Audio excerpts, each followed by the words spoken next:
Okay, slope fields.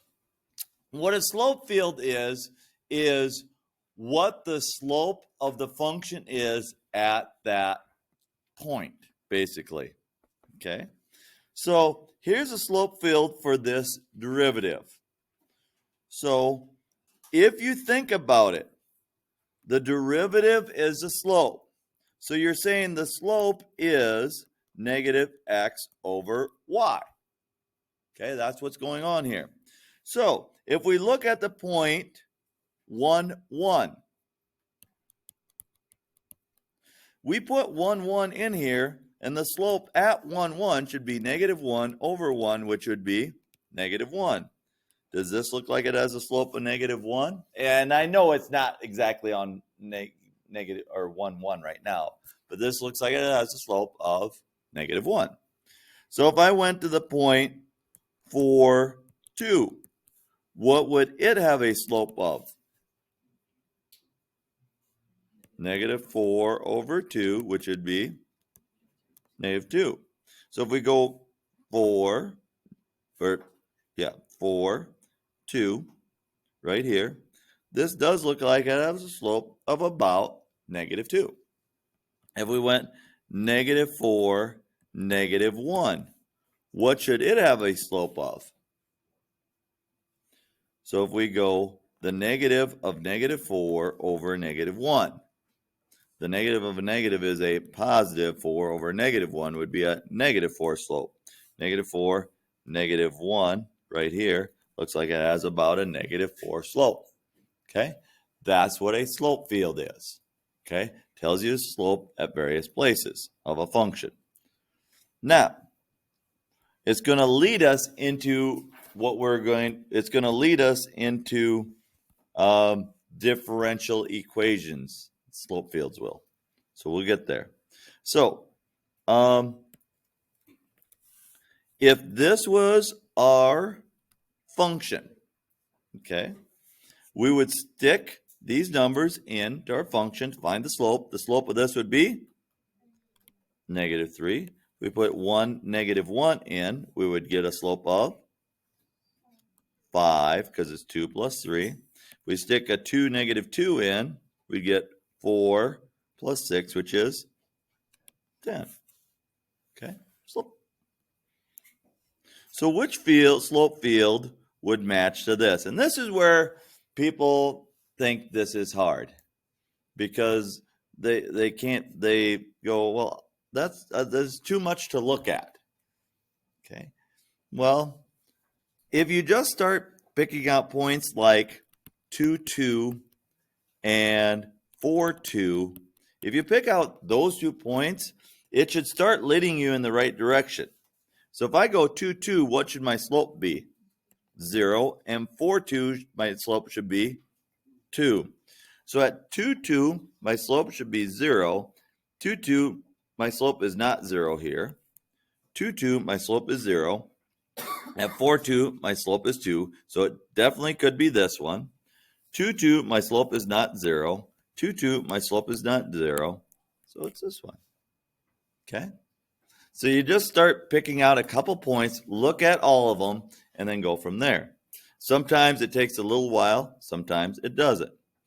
Now, what is the range for f of x if you're at 0, negative 1 right now? Well, 0, negative 1 is right here. So what's happening to this graph is this.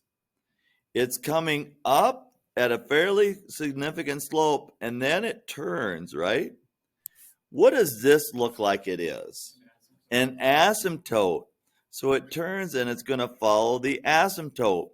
So for this function right here, if you're down here, it's not going to cross that asymptote. We figure it will not cross that asymptote. So the range when we're in this section of the graph goes from negative infinity, because we're talking about y values, not x values, all the way up to 1. Okay, from negative infinity up to 1. That's the range of that part of the function. If we had this point right here given to us, 2, 2, Well, the range of this function, it's asymptote here, and that would go down there and be an asymptote here. So if you were given this point, the range of that function would be 1 to 3, like that, and so on. Okay? All right. Which is a general solution of this slope field? So now you got to figure out which equation works. Okay? So looking at this, these are almost straight up and down. It goes flat, and then it goes almost straight up and down again. What shape do you know that is almost straight up and down, goes flat, and goes almost straight up and down again? A parabola. Which is the function of a parabola? Y equals x squared. Okay, y equals x squared. This would be a sideways parabola. This would be a hyperbola, I think. This would be a circle. Okay, so you got, and this would be a straight line. Disregard the C, basically. I mean, because you can just put any number in for C. So disregard it, and you're looking at the other ones. All right. 0, 1 here. What's the range of this? Well, you can see it's going like this. It sweeps up and goes like this. So its range would be from 0 to 4. From 0 to 4. Ooh, now this is the one. Dang it. Now, is it included or not included? X is greater than or equal to 0. Is it included or not included? I actually don't remember if it's included or not included. It only affects, yep, it's 1 to 4 because it's only from x equals 0 on. So we start at 1, and it goes up like that, like that. So it starts at 1 and goes up towards 4. Uh-oh. That was not supposed to be it. Well, I know, Taylor. You're telling. Oh, you know what? I think should we be done with that then?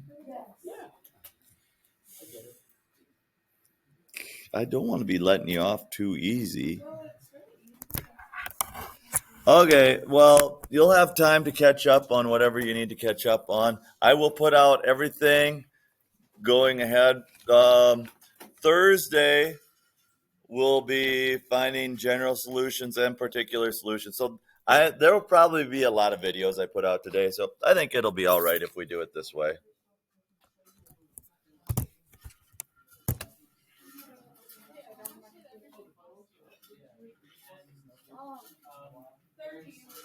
No, but then I went and bought $20 more worth of things.